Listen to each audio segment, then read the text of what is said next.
While missiles light up the Middle East, you're missing the real war. The conflict in Iran is paralyzing global shipping. Energy prices are violently spiking. The middle class is preparing for a devastating shock. But the financial elite are not panicking. They are calculating. Massive geopolitical chaos is the ultimate smokescreen. While citizens obsess over the headlines, billionaires are quietly executing the Davos Blueprint.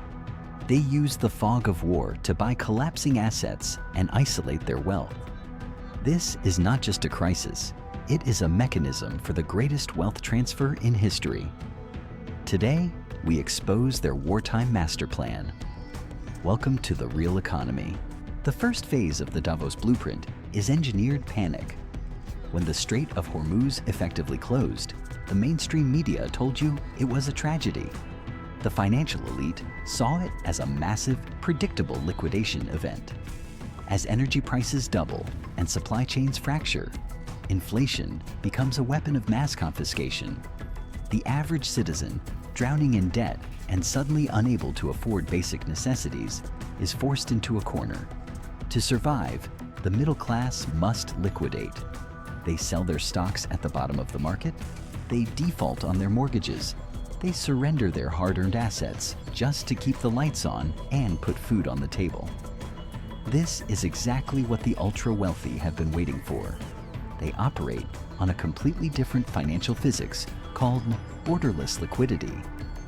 While your bank account is frozen by capital controls or drained by inflation, institutional giants and private equity firms have spent the last 3 years hoarding record levels of untraceable cash. They do not fear a market crash. They orchestrate their portfolios to capitalize on it. When the blood is in the streets, they deploy billions of dollars in a matter of seconds. They are not buying retail stocks.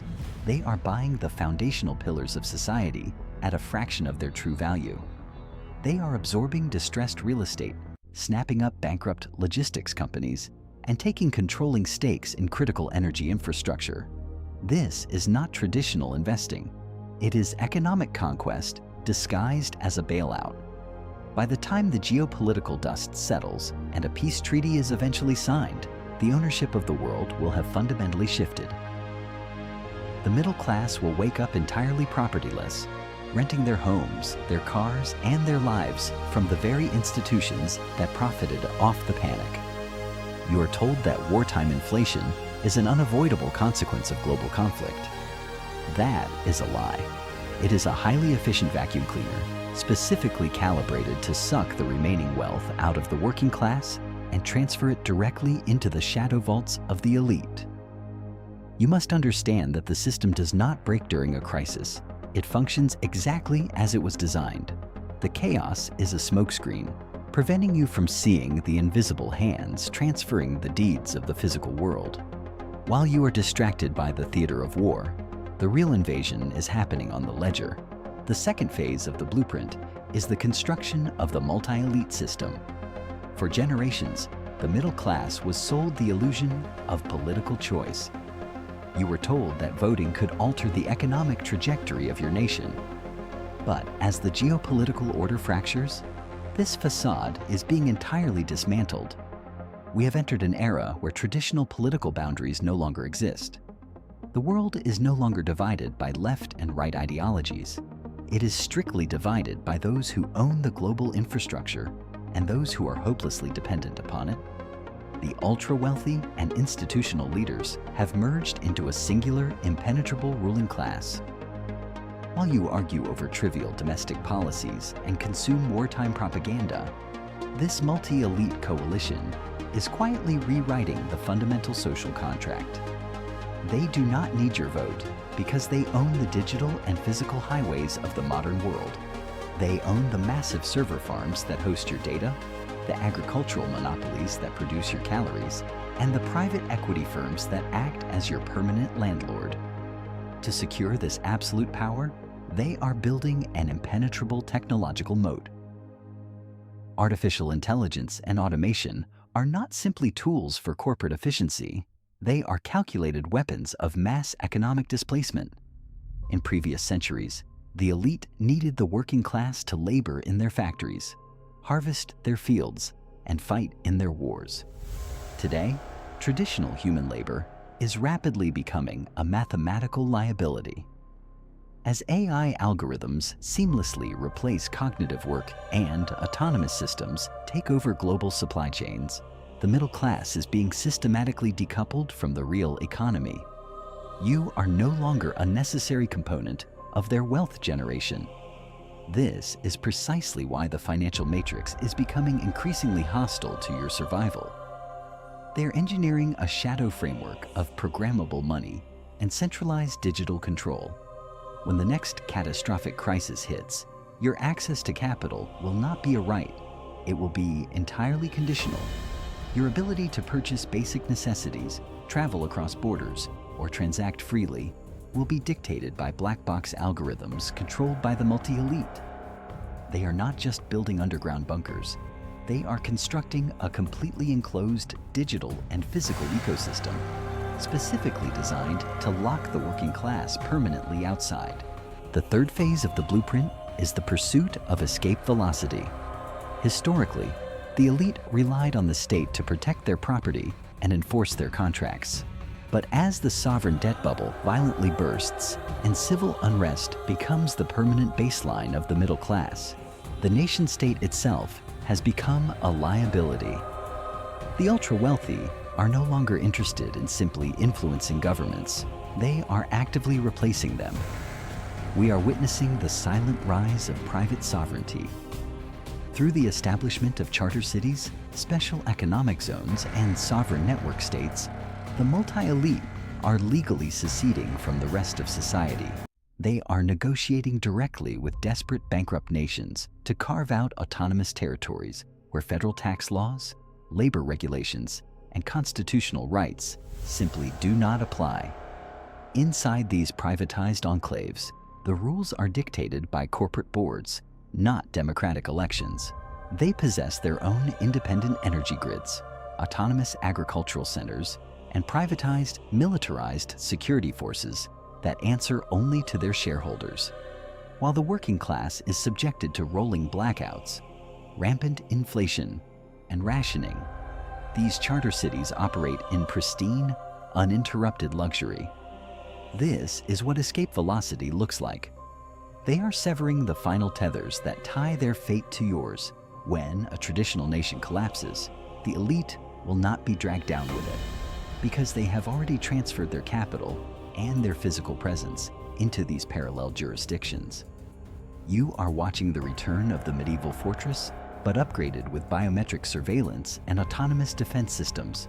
By the time the public realizes that their national borders have become nothing more than open-air economic prisons, the architects of this system will have safely locked themselves behind the high-tech walls of their private sovereign states.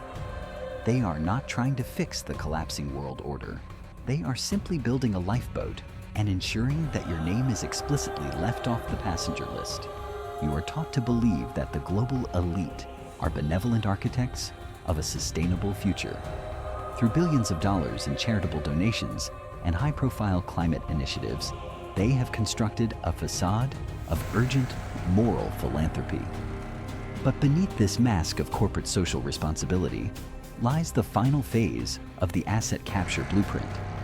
The climate crisis is not merely an ecological challenge for them. It is a mechanism for the complete homogenization of global economic control. They are actively using the narrative of a shared existential threat to justify the centralization of power over the physical world's most critical resources.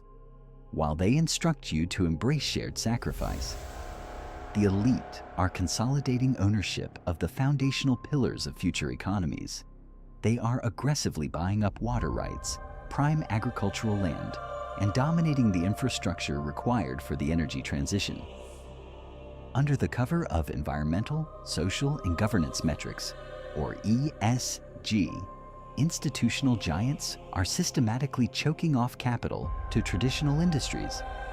They are bankrupting independent farmers and energy producers, then acquiring their distressed assets for pennies on the dollar. This is not a transition. It is a hostile takeover disguised as ethical investing. To enforce this new order, they are engineering the technological tools of programmable compliance. Through the integration of decentralized digital IDs and centralized carbon footprint tracking, your economic agency is being made entirely conditional. Soon, your ability to purchase gasoline, buy food, or even travel will be governed by a digital algorithm controlled by the multi-elite.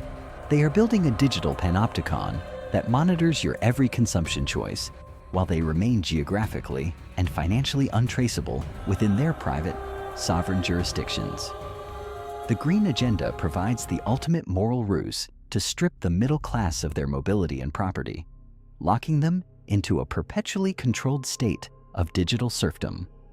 They have created a perfect illusion, forcing you to beg for the very chains that will forever remove you from the real economy. The fourth phase of the blueprint is the establishment of the Immortal Class. The financial elite do not plan for the next fiscal quarter.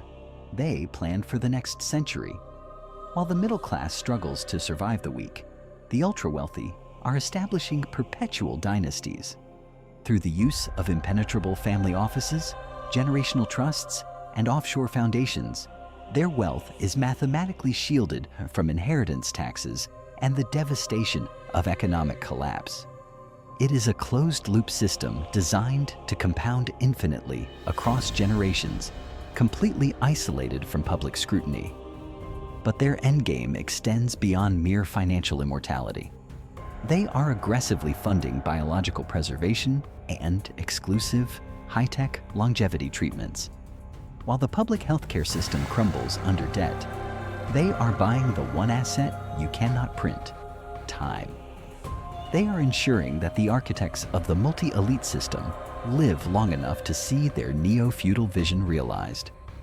They're not simply passing down wealth to their heirs. They are passing down absolute ownership of the human future.